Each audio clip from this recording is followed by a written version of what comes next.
మహిమా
మొదటి పఠనం page number 1359. Page number 1359. మొదటి పఠనం. దీనుల తల మీద కాలు మోపుచు పేదలను నాశనము చేయు వారులారా వినుడు. ఆమోసు గ్రంథము 8వ అధ్యాయము 4వ వచనం నుంచి 7వ వచనం వరకు. ఆమోసు గ్రంథము 8వ అధ్యాయం 4వ వచనం నుంచి 7వ వచనం వరకు.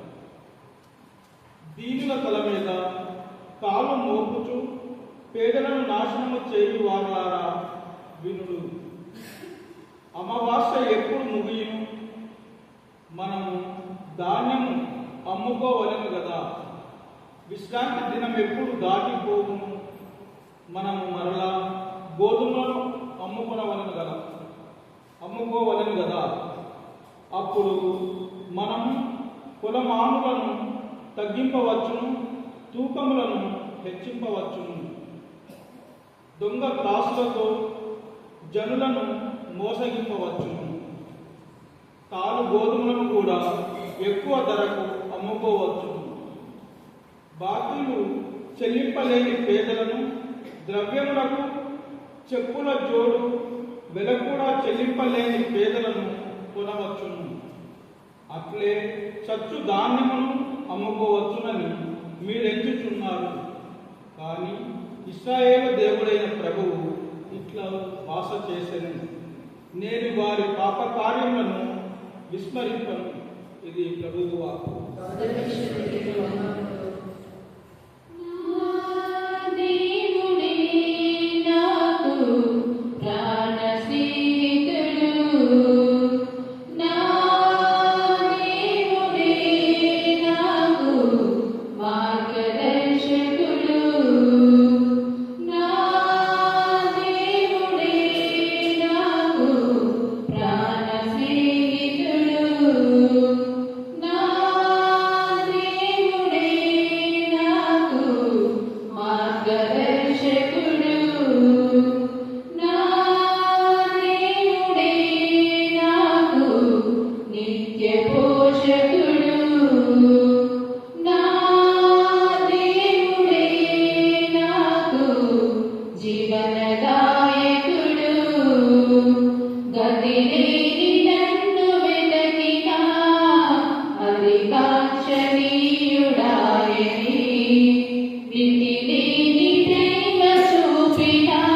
పౌలు తిమోతికి రాసిన మొదటి లేఖ 2వ అధ్యాయము 1వ వచనం నుండి 8వ వచనం వరకు.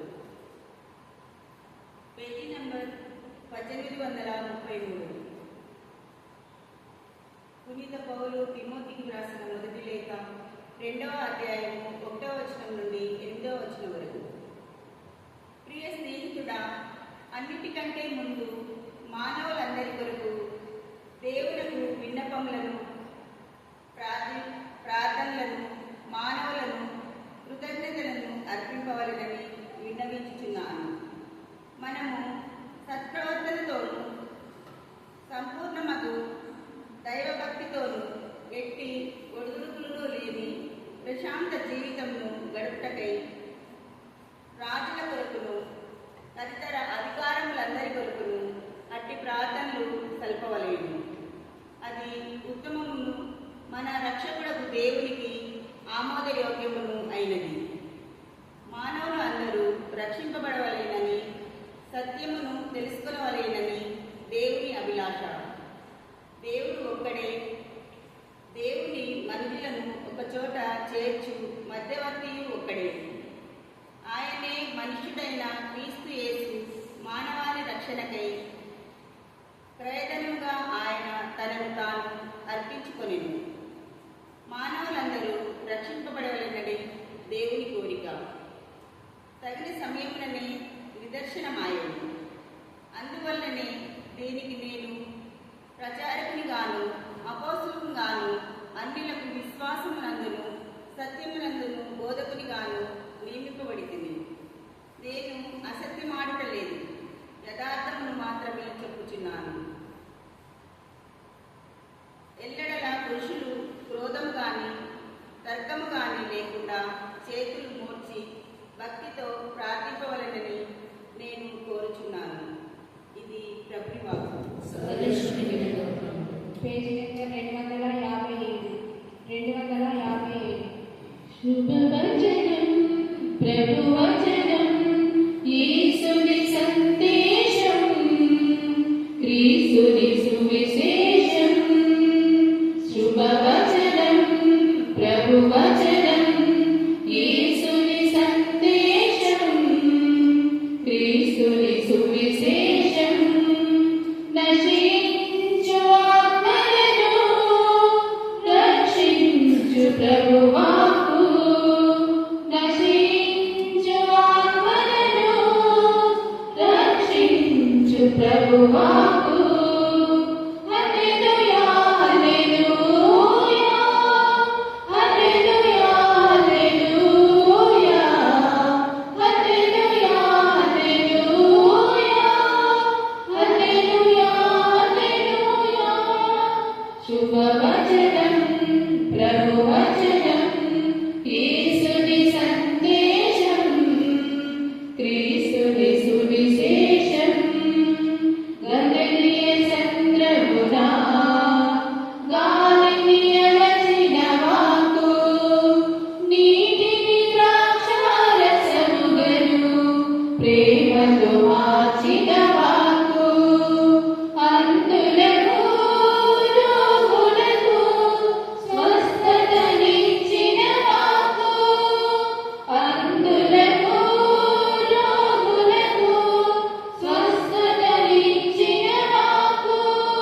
ఘనత మహిమ యేసుకే చెందును, ఘనత మహిమ యేసుకే చెందును. హల్లెలూయా హల్లెలూయా హల్లెలూయా హల్లెలూయా హల్లెలూయా హల్లెలూయా హల్లెలూయా.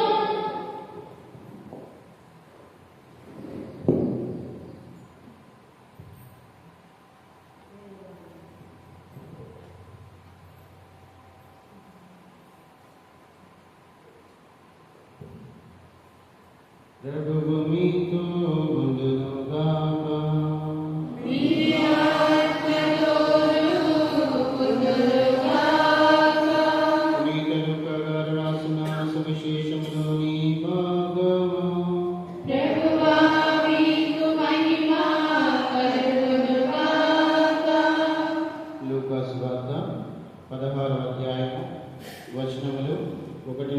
13 వరకు. లూకా సువార్త 16వ అధ్యాయం వచనములు 1 నుండి 13 వరకు. యేసు తన శిష్యులతో ఇప్పుడు చెప్పెను. ఒక ధనవంతుని వద్ద గృహ నిర్వాహకుడు ఒకడు ఉండెను. అతడు యజమానుని సంపదను వృధా చేయుచున్నాడని అతనిపై నేరము మోపబడెను. యజమానుడు అతనిని పిలిచి, నిన్ను గూర్చి నేను వినుచున్నది ఏమిటి? లెక్కలు అప్పగింపుము. ఇకపై నీవు గృహ నిర్వాహకుడుగా ఉండ వీలుపడదు అని చెప్పెను. అతడు లోపల ఇట్లు అనుకునెను, ఇప్పుడు నేనేమి చెయ్యను? యజమానుడు నన్ను ఈ పదవి నుండి తొలగించున్నాడు. శ్రమించుటకు నాకు శక్తి లేదు.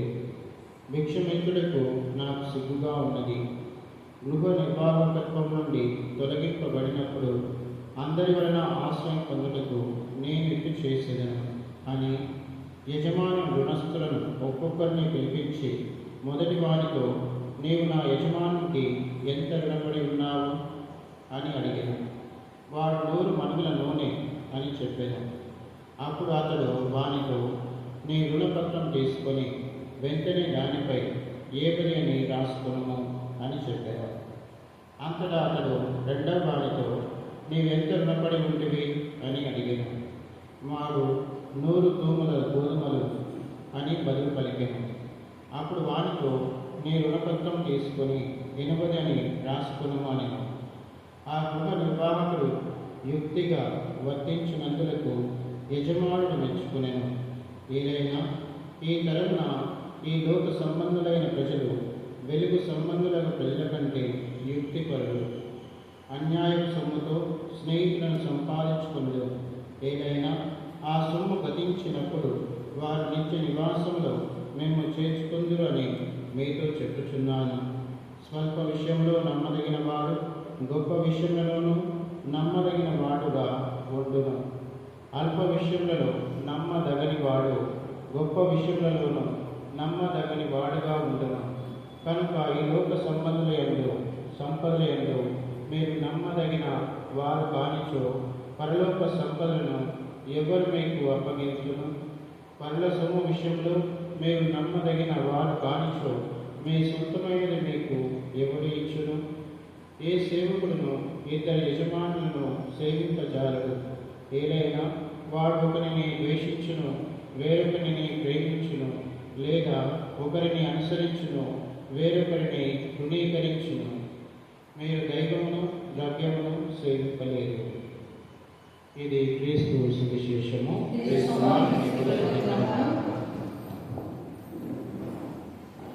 యేసువా వందనం, యేసువా స్తోత్రం, తండ్రి దేవ వందనం, తండ్రి దేవ స్తోత్రం, ఆత్మదేవ వందనం, ఆత్మదేవ స్తోత్రం, ఏకదేవ వందనం, ఏకదేవ స్తోత్రం.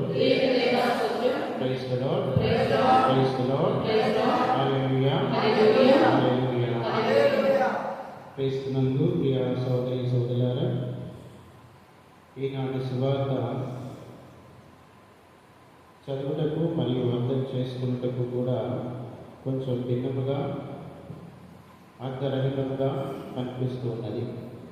ఎందుకంటే ప్రభువు ఒక ఉదాహరణ ఇస్తూ ఉన్నాడు. ఎలాంటి ఉదాహరణ అంటే, నిజాయితీ లేని ఒక యువకుడిని ఈనాటి సువార్తలో మరి ఉదాహరణగా చెప్తూ మరి ఆయన కూడా యుక్తిపరులుగా జీవించమని, అది కూడా పరలోక విషయంలో యుక్తులుగా జీవించమని బోధిస్తున్నారు. ప్రభు మొదటగా మనకిచ్చే సందేశము, మనం 2 సేవకులను సేవింపలేము. 2 యజమానులు ఉంటే వారిద్దరు ఒకేసారి మరి సేవింపలేము. అది ఒక యజమానుడు మరి ధనము అంటే ఇంకొక యజమానుడు దైవం అని కూడా ప్రభు బోధిస్తూ ఉన్నారు. అయితే ఒక మాట మనం చదువుకుందాం. లూకా సువార్త 16వ అధ్యాయము 13వ వచనము. ఏ సేవకుడును 2 యజమానులను సేవింపజాలడు. ఏదైనా వాడు ఒకరిని ద్వేషించును, వేరొకరిని ప్రేమించును, లేదా ఒకరిని అనుసరించును, వేరొకరిని తృణీకరించును. మీరు దైవమును ద్రవ్యమును సేవింపలేదు. Praise the Lord. హల్లెలూయా. అయితే ఇప్పుడు ప్రభు చెప్పేది ఈ మాటతో మిగతా విషయాలు మనం అర్థం చేసుకోవచ్చు. ప్రభు ఏమంటున్నాడు? ఒకేసారి ఇద్దరు యజమానులు.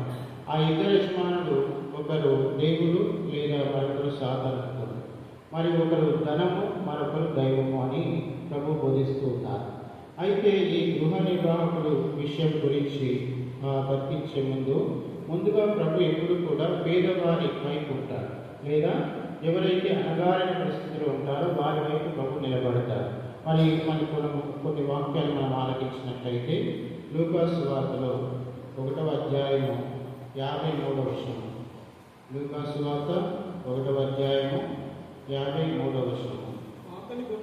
ఆకలి ఉన్న వారిని సంతృప్తిపరిచి ధనవంతులను వట్టి చేతులకు పంపివేశారు. ఇక్కడ వాక్యం ఏంటంటే, మరియ తల్లి మరి స్తుతిగీతం పాడుతుండగా అక్కడ ఆకలి ఉన్న వారికి దేవుడు మరి ఆదరుగా సంతృప్తినిచ్చేవాడుగా ఉన్నాడు, మరియు ధనవంతులను వట్టి చేతితో పంపించేవాడుగా ఉన్నాడు అని చెప్పి మరియ తల్లి చెప్తూ మరి స్తుతిగీతంలో మనకు బోధిస్తూ ఉన్నది. అంటే ఎప్పుడైనా ప్రభువు పేదవారి వైపు ఉన్నాడు, మరియు ధనవంతులు వైపు మరి ఆల్రెడీ వాళ్ళు ఏం చేశారు? ఈ లోక సంపదలో సంతోషంగా ఉండగా మరి బాధతో విచారంతో మరియు అందరినీ కోల్పోయిన వ్యక్తులుగా ఉన్న వారి వైపు దేవుడు నిలబడుతున్నాడు అన్నమాట. మరియ తల్లిని కూడా అలాంటి దీనావస్థలోనే ప్రభు ఎన్నుకొని మరియు దేవుడి కుమారునికి తల్లిగా మరి దేవుడే ఆమెను ఎన్నుకొని ప్రేరేపించాడనే మాట కూడా బోధిస్తూ ఉన్నారు. అదేవిధంగా ప్రభువు తన సువార్త బోధించే ముందు ఈ విధంగా చెప్తున్నాడు. లూకాసు సువార్తలో 4వ అధ్యాయము 18వ వచనము. లూకాసు సువార్త, ప్రభు ఆత్మ నాపై ఉన్నది, పేదలకు సువార్త బోధించుటకై ఆయనను అభిషేకించను, చెరులో ఉన్న వారికి విడుదలను, గుడ్డి వారికి చూపును కలిగించుటకు, పీడితులకు విమోచన కలిగించుటకు దేవుడు నన్ను అభిషేకించను. Praise the Lord. Hallelujah. Hallelujah. ఇక్కడ ప్రభువు తనకు ఇవ్వబడిన ఆ యొక్క వాక్యాన్ని చదువుతుండగా దేవుని యొక్క ఆత్మ నాపై ఉన్నది. అక్కడ ఎవరికి ఈ వాక్యాన్ని బోధించటంటే పేదలకు సువార్త బోధించడానికి నేను ఎన్నుకునబడ్డానని చెప్తూ ఉన్నారు. అక్కడ కూడా ప్రభు పేదలకు మరి తన అండ ఉన్నది అన్న మాట కూడా అందరూ చూస్తూ ఉండగా దేవాలయంలో వాక్యం ద్వారా ప్రభు బోధిస్తూ ఉన్నారు. అదేవిధంగా మనకు లూకాసు సువార్తలోనే 6వ అధ్యాయము 20వ వచనం చూద్దాం. లూకాసు సువార్త 6వ అధ్యాయం 20వ వచనము. యేసు నన్నెత్తి శిష్యుల వైపు చూసి ఇట్లు ఉపదేశం ప్రారంభించను, పేదలకు మీరు ధన్యులు, దేవరాజ్యం మీది. అయితే ఇక్కడ కూడా ప్రభు ఏమంటున్నారు? పేదలకు మీరు అంటే దేవుని రాజ్యం కొరకు అన్నీ సమర్పించిన వారు, లేదా ఖచ్చితంగా పేదవారు. వారికి మరి ఎక్కువ వస్తువులు ఉండవు. ప్రతిసారి వాళ్ళు కష్టపడాలి, దేవుని మీద ఆధారపడాలి, దేవుని కొరకు జీవించే వ్యక్తులుగా ఉన్నారు. కాబట్టి దేవుని రాజ్యం అనేది మీది అని చెప్పేసి ప్రభు ఇక్కడ కూడా పేదల వైపు ఉన్నట్టుగా వాక్యంలో బోధిస్తూ ఉన్నారు. ఈ విధంగా చూసుకున్నట్లయితే ప్రభు ఎక్కువగా ఈ లోకరీతిగా కాకుండా పరలోక రీతిగా బోధిస్తూ ఉన్నారు. అంటే ఈ లోకానికి వ్యతిరేకంగా పరలోకానికి సముఖంగా ఉన్నట్టుగా ప్రభు యొక్క వాక్యాలన్నీ కూడా బోధించబడుతూ ఉన్నాయి. అయితే మరొక వాక్యం చదివి మన సువార్తకు వచ్చాం. మనం లూకాసు సువార్తలోనే 12వ అధ్యాయము 33వ వచనం చదువుతాం. లూకాసు సువార్త 12వ అధ్యాయం 33వ వచనం. మీ ఆస్తులను అమ్మి దానం చేయుడు, మీ కొరకు చినిగిపోని సంచులను సమకూర్చుకొనుడు, మీ సంపదను పరలోకమున భద్రపరుచుకొనుడు, చెదపురుగులు తినివేయుడు. అయితే ఈ వాక్యం ప్రకారం మనకు సువార్త కూడా అర్థమవుతున్నది. ప్రభు ఏమంటున్నాడు? మీ ఆస్తులన్నీ దానం చేయండి అని. కానీ గృహ నిర్వాహకుడు ఆయన ఆస్తిని ఏమీ అమ్మలేదు. కానీ ఇక్కడ వాక్యంలో ఏమనుంది? మీ కొరకు చిరిగిపోని సంచులను సమకూర్చుకున్నాడు. ఇక్కడ మీ సంపద పరలోకంలో భద్రపరచుకున్నాడు, అక్కడ చెదపురుగులు తినివేయవు అంటూ ఉన్నాడు. అంటే మీ సంపద అన్నప్పుడు ఇక్కడ సమకూర్చుకుంటే అక్కడ కోల్పోయే అవకాశం ఉంది. కానీ పరలోకంలో సమకూర్చుకుంటే అక్కడ కోల్పోయే అవకాశం లేదు. అది ఏ విధంగా చేయగలవు? పేదలకు మరియు అవసరం ఉన్న వారికి సహాయం చేసి దేవుని యొక్క అవసరాలకు సహాయం చేసి అప్పుడు నీ యొక్క సంపద ఏం చేస్తున్నావు, పరలోకంలో దాచుకునే వ్యక్తిగా ఉన్నామని ప్రభు బోధిస్తూ ఉన్నారు. ఇప్పుడు మనం సువార్తకు వచ్చినట్లయితే ఆ గృహ నిర్వాహకుల గురించి చదువుతాం. లూకా సువార్త 16వ అధ్యాయము 1వ వచనము. యేసు తన శిష్యులతో ఏమి చెప్పాను, ఒక ధనవంతుని వద్ద గృహ నిర్వాహకుడు ఒకడు ఉండెను. అతడు యజమానుని సంపదను వృధా చేయుచున్నాడని అతనిపై నేరు మోపబడెను. అయితే ఇప్పుడు గృహ నిర్వాహకుడు ఒకరున్నారు. ఎవరి దగ్గర? యజమానుల దగ్గర. ఇప్పుడు గృహ నిర్వాహకుడు అంటే సేవకుడు అని చెప్పవచ్చు. కానీ సేవకుడు ఒక్కడే అని కానీ చెప్పలేదు. ఆయన మరి చదువుకున్న వ్యక్తి, తెలివిగల వ్యక్తి, అకౌంట్స్ చేయగలిగే వ్యక్తి, అలాంటి వ్యక్తిని ఏం చేశారు ప్రభు అంటే అక్కడ యజమానుడు ఆయన్ని గృహ నిర్వాహకుడుగా ఉపయోగించుకుంటూ ఉన్నారు. అయితే ఆయన మీద వచ్చిన నేరం ఏమిటి అంటే సంపదను వృధా చేయుచున్నాడని అతనిపై నేరం అనేది మోపబడ్డది. అంటే ఆయన అంతటా ఆయన వెళ్ళి చెప్పలేదు, వేరే వాళ్ళు గమనిస్తూ ఉన్నారు ఆయన ఏ విధంగా లెక్కలు చేస్తూ ఉన్నాడు, మరియు ఆయన చేస్తున్న ఏమంటారు అక్కడున్న వారంతా డబ్బులు తీసుకొని నేరం ఏ విధంగా మోపుతూ ఉన్నాడు, చేస్తూ ఉన్నాడన్న వాటిని వేరే వాళ్ళు గమనిస్తూ ఈయన గృహ నిర్వాహకుడుగా పనిచేయడం మంచిది కాదు, అది నీకు కానీ నాకు కానీ అని చెప్పేసి ఆయన నేరం అనేది తీసుకొని వస్తూ ఉన్నారు. అది గమనించిన యజమానుడు ఏం చేస్తున్నాడు అన్నది 2వ వచనంలో చూద్దాం. 16వ అధ్యాయము 2వ వచనము.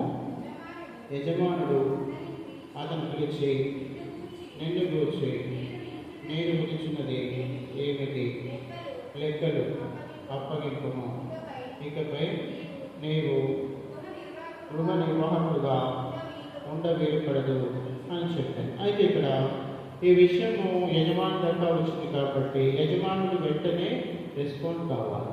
అయితే ఏదైనా ఒక చేయాలి. ఇప్పుడు వాళ్ళందరూ కూడా వచ్చేసి ఇది తప్పు జరుగుతున్నది కాబట్టి మీరు ఏదైనా రియాక్షన్, మరి ఏదైనా రెస్పాన్స్ అనేది మీరు ఏదైనా చేయాలి అన్నప్పుడు వెంటనే ఆయన ఏం చేస్తున్నా ఆయన చేస్తూ ఉన్నాడు. అయితే ఇక్కడ నుంచి నువ్వు ఈ యొక్క పని చేయకూడదని చెప్తూ ఉన్నాడు. అయితే ఇక్కడ యజమానుడు ఆయన పిలిపించి నువ్వు చేసింది ఏమిటి, చేయలేనిది ఏమిటి, చేసింది మంచిగా చేయడానికి కనిపించడం లేదు. డైరెక్ట్గా నేను ఆఫీస్ నుంచి లేదా పని నుంచి జాబ్ నుంచి తీసేస్తున్నానన్న మాటలు ఇక్కడ మనకు వినిపిస్తున్నాయి. లెక్కలు అప్పగింపు, ఇకపై నీవు గృహ నిర్వాహకుడుగా ఉండ వీలు పడదు అంటే జాబ్ నుంచి రిజైన్ చేయాలి లేదా జాబ్ నుంచి వెళ్ళిపోవాలి అన్న మాటలను మరి యజమానుడు అక్కడున్న సర్వెంట్ లేదా గృహ నిర్వాహకులతో చెప్తూ ఉన్నాడు. అయితే ఇక్కడ మరి ఇప్పుడు ఏం చేయాలి, ఎలా మరి ఈ యొక్క సిచ్యువేషన్ ఎదుర్కోవాలనేది లూకా సువార్తలోనే 3వ వచనం చదవండి. 16వ అధ్యాయం 3వ వచనము. అతడు లోపల ఇట్టు అనుకునేను, ఇప్పుడు నేనేమి చేయదును, యజమాను నన్ను ఈ పదవి నుండి తొలగించున్నాడు, శ్రమించడం నాకు శక్తి లేదు, భిక్షమించుటకు నాకు సిక్కుగా ఉన్నది. అయితే ఇవన్నీ కూడా లోపల అనుకుంటూ ఉన్నాడు. ఇప్పుడు ఒకవేళ ఇది అర్థం చేసుకోవడానికి మీరే ఆ సిచ్యువేషన్లో ఉన్నారనుకోండి, మీరు ఒక వ్యక్తి దగ్గర పనిచేస్తూ ఉన్నారు కానీ తెలియక అక్కడ లెక్కలు తారుమారు చేస్తూ ఉన్నారు. అలాంటి విషయాలు యజమాని చెప్పినప్పుడు మరి నిన్ను ఆ జాబ్ నుంచి తీసేస్తూ ఉన్నారు.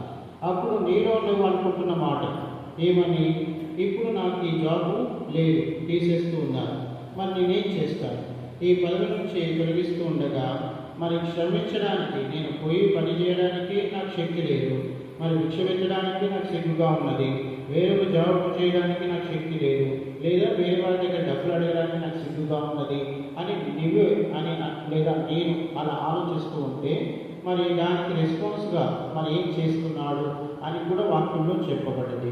ఇప్పుడు లూకా సువార్తలో 16వ అధ్యాయం 4వ వచనము. గృహ నిర్వాహకుల నుండి తొలగించబడినప్పుడు అందరి వలన ఆశ్రయం పొందుటకు నేను ఇటు చేసేదను. 5వ వచనము.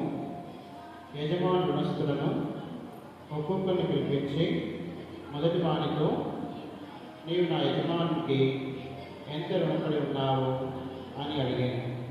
6వ వచనము. వాడు 100 మణుల నూనె అని చెప్పాను. అప్పుడు అతడు వానితో, నీ రుణపత్రం తీసుకొని వెంటనే దానిపై ఏగులని రాసుకును అని చెప్పింది. అయితే ఇక్కడ ఈయన లెక్కల విషయంలోనే మరి అన్యాయం చేస్తూ ఉన్నారు.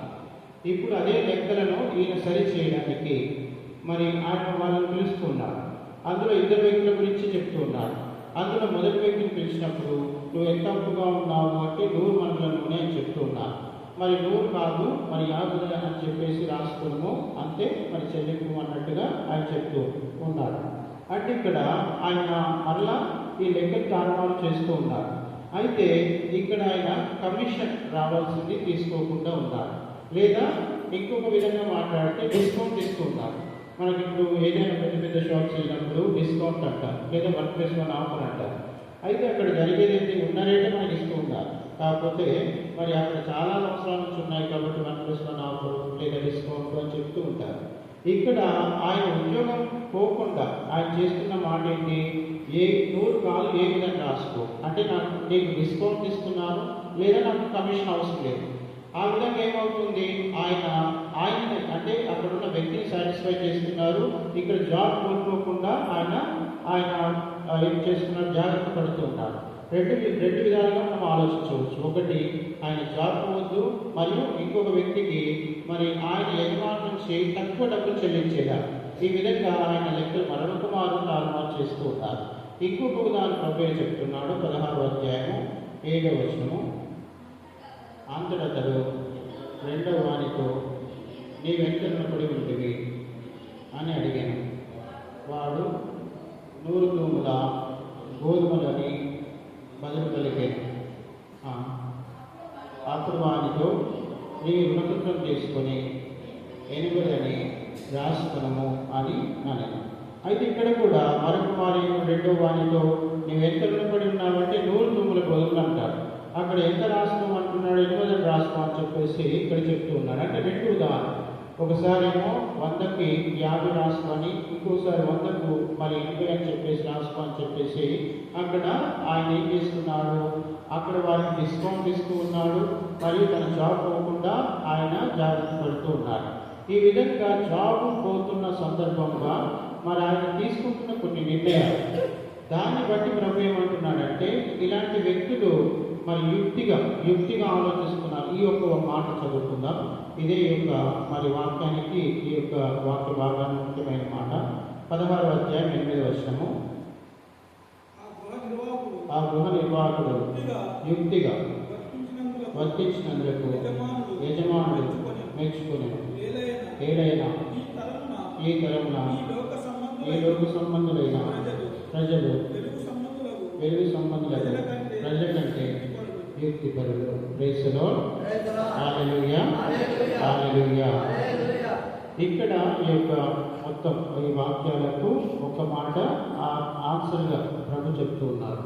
అంటే ఇక్కడ ఏం చేశాడు, తన జాబ్ పోతుంది అనుకున్నప్పుడు ఆయన యుక్తిగా ప్రవర్తించాడు. మన మాటల్లో మోసమే, మన మాటల్లో చెప్తే అది ఒక మోసమే. కానీ ఇక్కడ యుక్తిగా అంటే ఆయన ఏం చేస్తున్నాడు, మరి అక్కడున్న ప్రజలు సాటిస్ఫై చేస్తూ ఉన్నారు.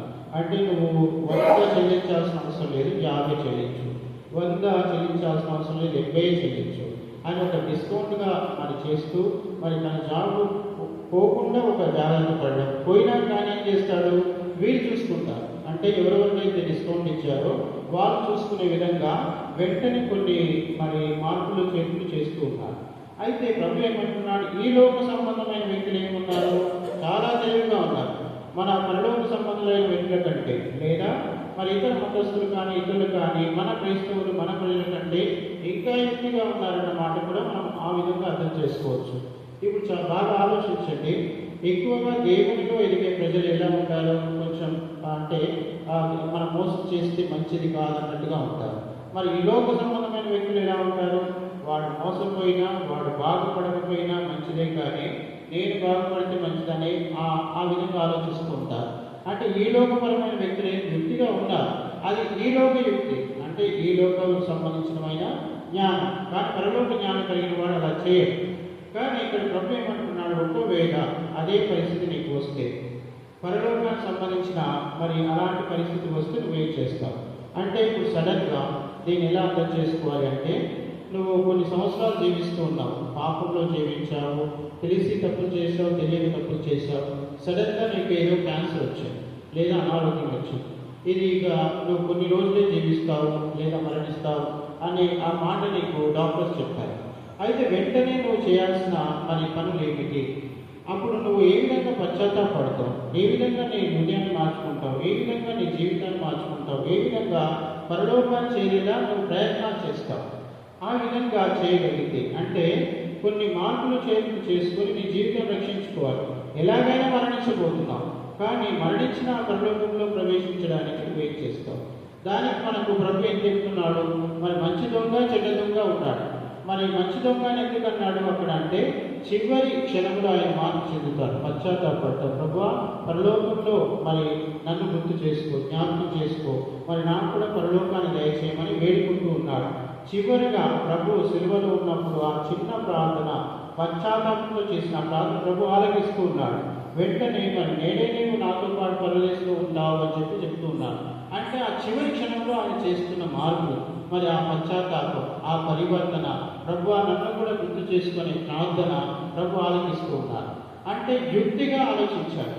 మరి ఏ విధంగా అయినా నేను తప్పించుకోలేను, ఈ యొక్క శిక్ష తప్పించుకోలేను, ఈ మరణాన్ని తప్పించుకోలేను, కనీసం నా యొక్క ఆత్మను రక్షించుకోవడానికి నేను ఏం చేయగలను? ప్రభు నాతో పాటు ఉన్నాడు, నా పక్కనే ఉన్నాను, నేను పశ్చాత్తాపడతాను, మరొక అవకాశం లేదు కాబట్టి ఈ అవకాశం ఉపయోగించుకుంటానని చెప్పి ఆయన ఏం చేశాడు? పశ్చాత్తాపడ్డాడు, పరివర్తన చెందాడు, ప్రభు వేడుకున్నాడు, ప్రభు ఆయనకి పరలోకాన్ని ఇస్తూ ఉన్నారు. ఈ విధంగా మనం కూడా ఏం చేయాలి? ఈ లోకపరంగా జీవించమని ప్రభు చెప్పడం లేదు. పరలోకపరంగా జీవించాలి అంటే ఇలాంటి మార్పు నువ్వు చేసుకోవాలి, ప్రతిరోజు చేసుకోవాలి. అయితే ఈ గృహ నిర్వహణ చూస్తే ఖచ్చితంగా నువ్వు ఆయన మోసం చేసిన వ్యక్తిగా ఉన్నావు. కానీ ఒకసారి నీకు నువ్వు ఆత్మహత్య చేసుకుంటే మనం కూడా మోసకరమైన జీవితమే జీవిస్తూ ఉన్నాం. ఈ డబ్బులు, ఈ యొక్క మనీ అనేది, ఈ ధనం అనేది, ద్రవ్యము అనేది ప్రభు ఎందుకు ఉదాహరణిస్తున్నాడు? ధనమును దైవమును నువ్వు సేవింపలేవని ఎందుకు చెప్తున్నాడు అంటే ఈ ధనము ఎట్లయినా ఏ విధంగా ఆలోచించినా మోసకరమైనదే. ఒకరి నుంచి వెళ్తున్న ధనమే.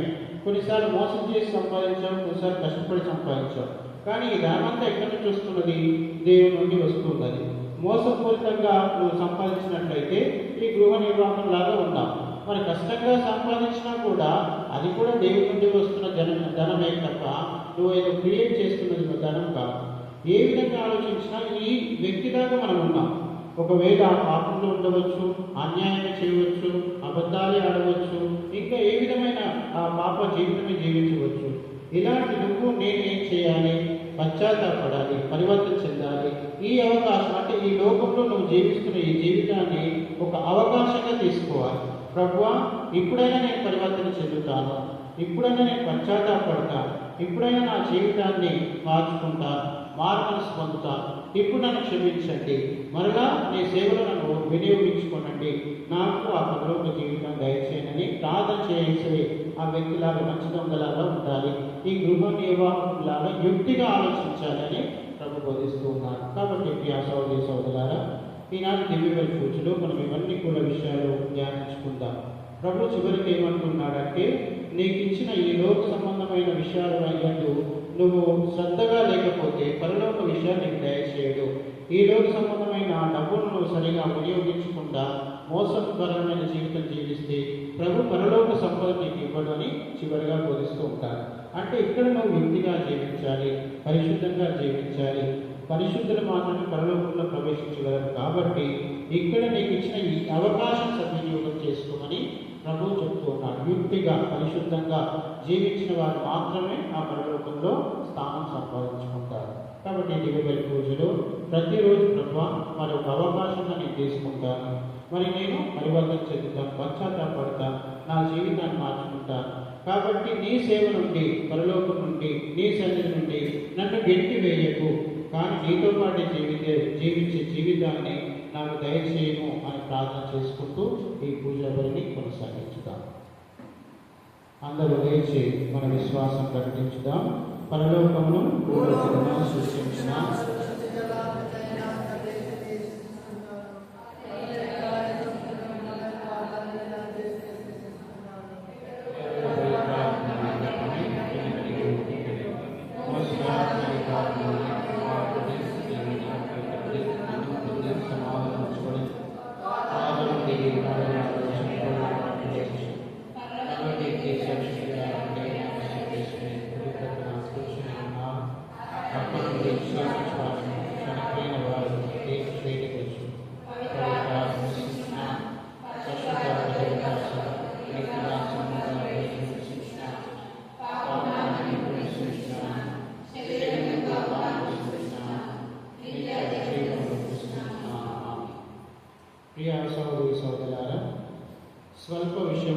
సైతము నమ్మదగిన వారుగా ఉండమని ప్రభు మనకు ఉద్బోధించుచున్నారు. ఈనాడు మనమంతా మన శేష అవసరాల కోసం, మన కుటుంబ అవసరాల కోసం పరమ పూజుడైన ప్రభువుని వేడుకుందాము. అందరూ ఓ ప్రభువా మా ప్రార్థన ఆలకించండి. ఓ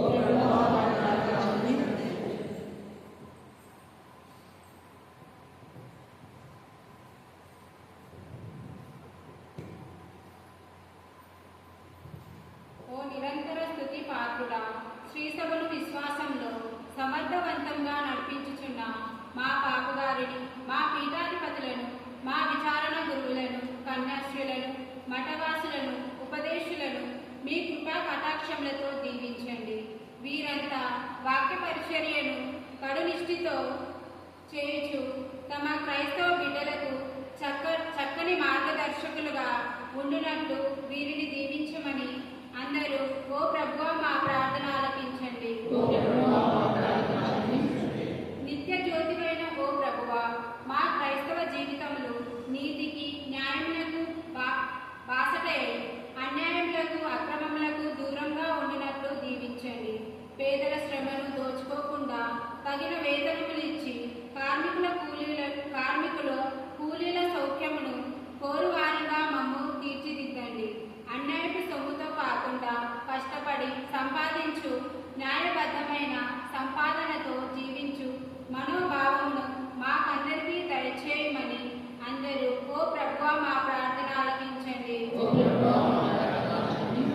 ఓ మహోన్నత దేవ, సంఘ ఆరాధనలో మానవులందరి కొరకు దేవులకు విన్నపములను, ప్రార్థనలను, మానవుల కృతజ్ఞతలను సమర్పించవలెనని ఈనాటి పరిశుద్ధ వాక్యము సెలవిచ్చుచున్నది. మాకు ప్రశాంతత జీవితమును ప్రసాదించమని, సత్ప్రవర్తన, దైవభక్తి కలిగిన జీవితమును దయచేయుచు మా ఇంటిల్లి పాదికి సంపూర్ణ రక్షణను దయచేయమని అందరూ ఓ ప్రభువా మా ప్రార్థన ఆలకించండి. ఓ పరమ వైద్యుడా, మీరు ఈ లోకంలో దీవించినప్పుడు అనేక మందికి వారి వారి విశ్వాసమును బట్టి స్వస్థతను దయచేయుచున్నారు. అదే విధముగా మా సంఘంలో అనారోగ్యంగా ఉన్న బిడ్డలందరి కోసము ప్రార్థన చేయుచున్నాము. వారిని మీరు మీ పరిశుద్ధ హస్తముతో తాకి వారికి నిండు జీవితమును ప్రసాదించండి. అదే విధముగా మా కుటుంబంలో ఉన్న వృద్ధులను దీవించమని అందరూ ఓ ప్రభువా మా ప్రార్థన ఆలకించండి. ఓ పరలోక రాజా, మా విచారంలోని అన్ని గ్రామములను, సకల కుటుంబములను, ఉపాధ్యాయులను, ఉపదేశులను, మా గాయక బృందమును మరియు దళ సభ్యులందరినీ పేరు పేరున దీవించండి. వీరందరినీ మీ శాంతి సమాధానములతో ఆత్మ సంతృప్తితో దీవించి కాపాడమని అందరూ ఓ ప్రభువా మా ప్రార్థన ఆలకించండి.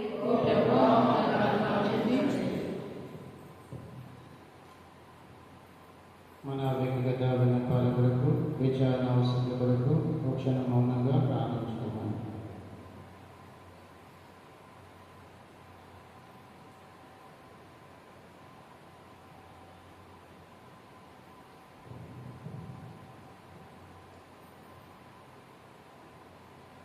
ప్రార్థించుదాము. ఆదియును అంతము అయిన ఓ ప్రభువా, మానవాళి అంతయు రక్షించబడవలనని సదుద్దేశంతో మీ దయచేసి ప్రార్థించున్న మా విశ్వాసుల ప్రార్థనలను, విన్నపములను స్వీకరించి మా అందరినీ నిండుగా దీవించమని వేడుకుంటున్నాము. మా నాథుడైన క్రీస్తు ద్వారా ఈ మనవి చేయుచున్నాము.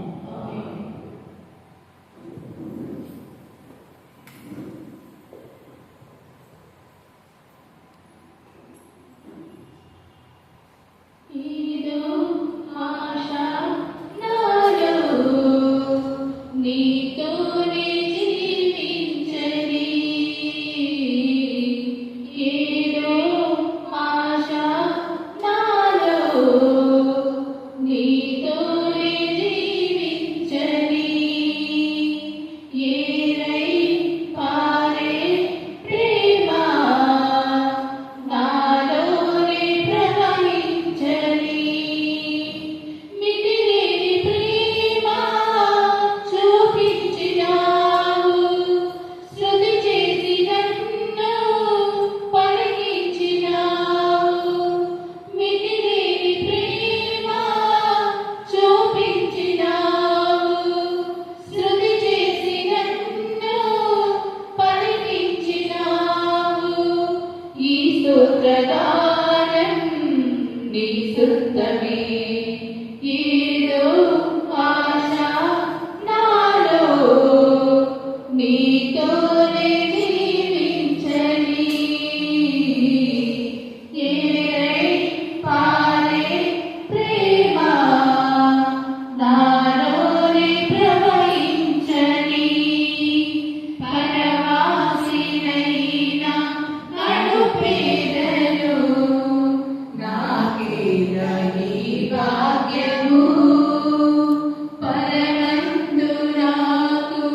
సహోదరి సహోదరు, నేను ప్రార్థించిన ఇద్దరి సర్వశక్తులైన సర్వేశ్వరునికి అంగీకారమున్నట్ల ప్రార్థించుదాము.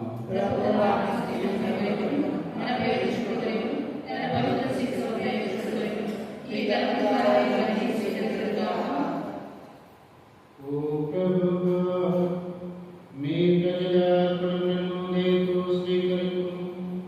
భక్తి విశ్వాసముల ద్వారా వారు ప్రకటించు వాటిని ఈ పరమరహస్యం కాని పవన ద్వారా వారి సొంతము చేసుకున్నట్లు అనుగ్రహించుము. మా ప్రభు అయిన యేసు ద్వారా ఈ మనవి చేయుచున్నాము. ప్రభువు మీతో ఉండుగాక. మీ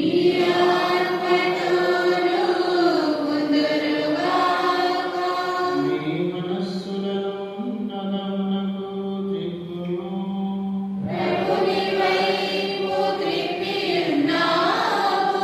మన దేవుడైన ప్రభువునకు కృతజ్ఞత తెలుపుదము.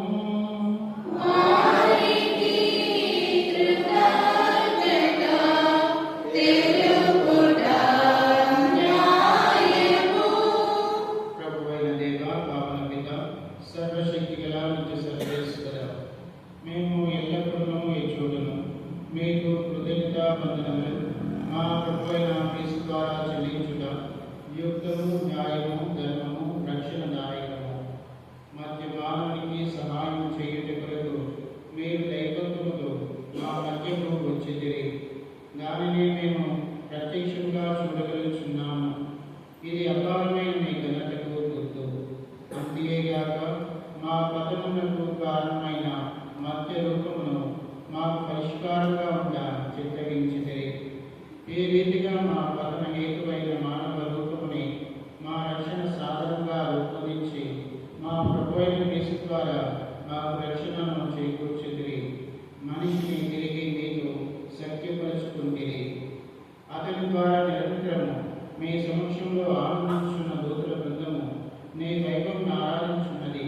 వారితో మా సమన్వయం చేయి అనుగ్రహించమని వేడుకొనుచు మేము నిరంతరము స్తుతించుట కీర్తనగా.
మీ కుమారుడును మా ప్రభువైన యేసుక్రీస్తు ద్వారా పవిత్రాత్మ ప్రభావం వలన సమస్తమునకు పవిత్రపరుచున్నావు.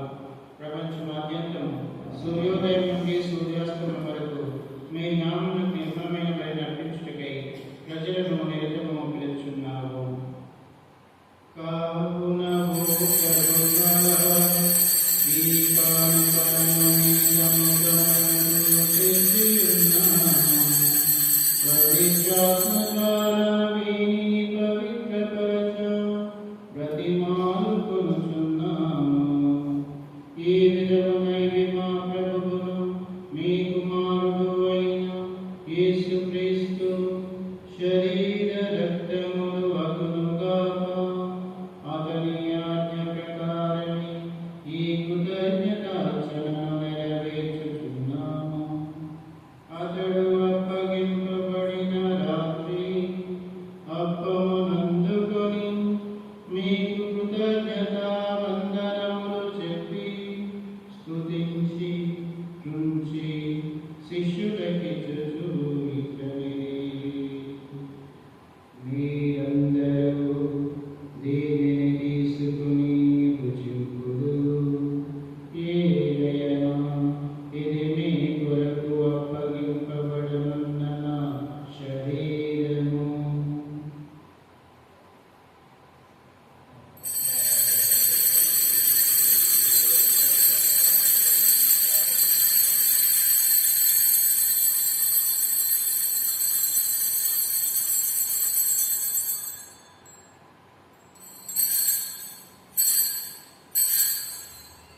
ఆ విధముగానే భోజనానంతరము పాత్రమునందుకొని మీకు కృతజ్ఞతా వందనములు చెప్పి స్తుతించి శిష్యులకిచ్చుచు ఇట్లనిరి, మీరందరూ దీనిని తీసుకుని దీని నుండి పానము చేయుడు. ఏలయనా ఇది నూతన నిత్య నిబంధన యొక్క నా రక్తపు పాత్రము. ఇది మీ కొరకును అనేకుల కొరకును పాప పరిహారమునకై దారపోయబడును. దీనిని నా జ్ఞాపకార్థము చేయుము.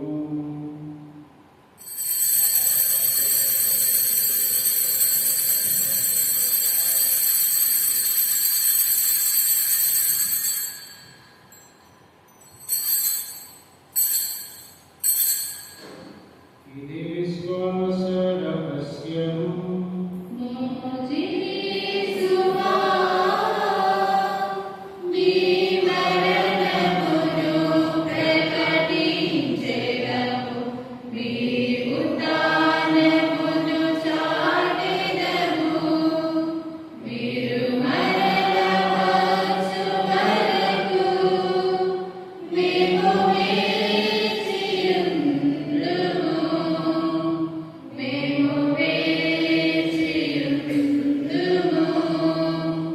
మా యేసువా. కనుక తండ్రి, మీ కుమారుని రక్షణాయుధములు శ్రమలను అద్భుతమైన ఉత్థానమును మోక్షారోపణమును స్మరించుచు అతడు మరలా వేయించేయనని ఎదురుచూచు మేము ఈ పవిత్ర జీవన బలిని కృతజ్ఞతతో మీకు అర్పించున్నాము. మీ పవిత్ర శ్రీసభ యొక్క కానుకను ప్రీతితో వీక్షింప బ్రతిమాలుచున్నాము. తన మరణం ద్వారా మమ్ము మీతో శక్తిపరిచిన మీ కుమారుని బలిని స్వీకరించుము. మేము అతని శరీర రక్తములతో పోషింపబడి పవిత్రాత్మతో నింపబడి అతని యందు ఏక శరీరం ఏక మనస్సు కలిగి ఉన్నట్లా దయచూపుము. అతడు మమ్ము నీకు నిత్యాత్మంగా రూపొందించుగాక. మీరు ఎన్నుకున్న పుణ్యాత్మతోను ముఖ్యంగా పవిత్ర కన్యయు దేవమాత అయిన మరియు మాతోను పునీత జోజెఫ్ గారితోను ధన్యులైన మీ అపోస్తులతోను వేద సాక్షులతోను సకల పునీతులతో పాటు మమ్మను మోక్ష భాగ్యములకు వారసులను చేయము. ఏదైనా వీరి విజ్ఞాపన ప్రార్థనల నిరవధిక సహాయంపై మేము ఆధారపడి ఉన్నాము. ఓ ప్రభువా, మమ్ము మీతో శక్తిపరిచి మరి లోకమంతటికి శాంతిని శ్రేయస్సును ప్రసాదించినట్లు ప్రతిమానుచున్నాము. ఈ లోకం నా యాత్ర చేయి మీ శీసమును మీ సేవకులకు లియో జగత్తులను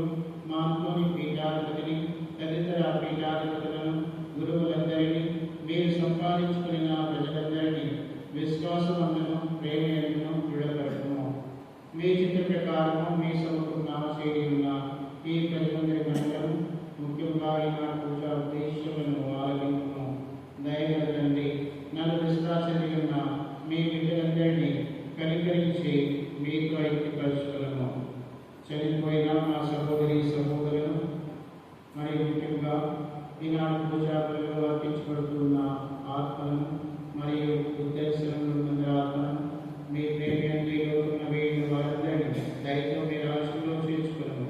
మేము అసలు వారి చేరి మీ మహిమను వీక్షించు నిత్యానందం పొందుదుము కాక.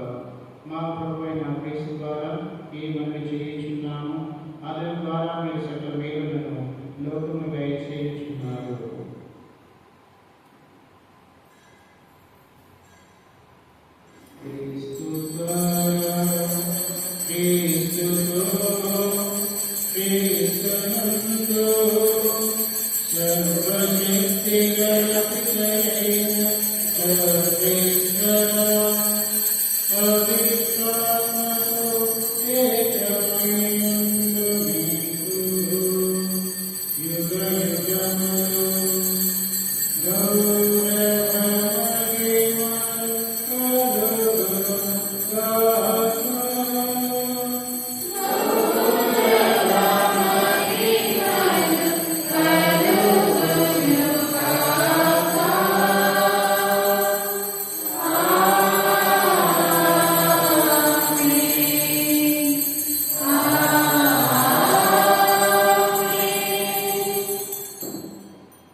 మన రక్షకుడిచ్చిన పరమోపదేశం అనుసరించి ప్రాథమిక సాహసిద్దాము.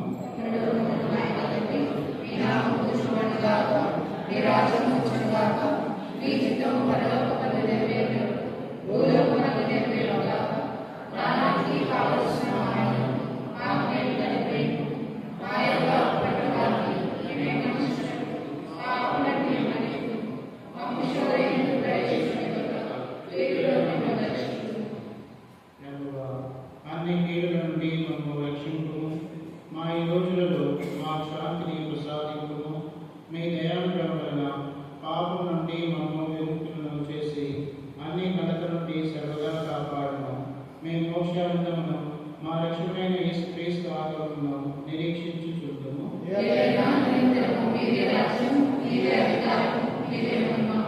శాంతిని మీకు అనుగ్రహించున్నాను, నా శాంతిని మీకు ఇచ్చుచున్నాను అని మీ అపోస్తులతో వచించిన ప్రభు అయిన యేసువా, మా పాపములను లెక్కింపగా మీ శ్రీసభ విశ్వాసమును వీక్షింపుము. మీ చిత్త ప్రకారము మీ సభకు శాంతిని ఐక్యమును అనుగ్రహింపుము. యుగయుగములో జీవించు పరిపాలించు ప్రభువా, ప్రభుని శాంతి ఎల్లప్పుడూ మీతో ఉండుగాక. ఒకరికొకరు సమాధానం తెలుపుకుందాము.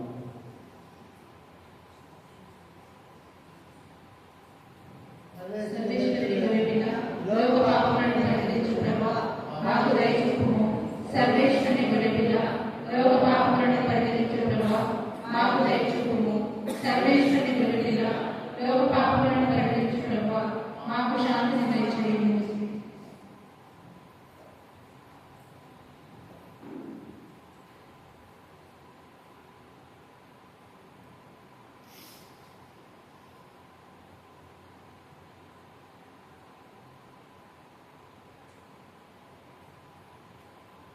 ఇదిగో సర్వేశ్వరుని గొర్రెపిల్ల, ఇదిగో లోక పాపములను పరిగణించు ప్రభు. ఈ గొర్రెపిల్ల విందుకు పిలువబడిన వారు ధన్యులు.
ఇది అపవాదిని పారద్రోలి అభాగ్యులను చేరదీయు వాక్కు ఇది స్నేహమిది ప్రభు యేసువే జీవాహారం పరిశుద్ధ బలియాహారం పరిపూర్ణ బలియాగం పరలోకం దిగి వచ్చిన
సుబ్బారాయ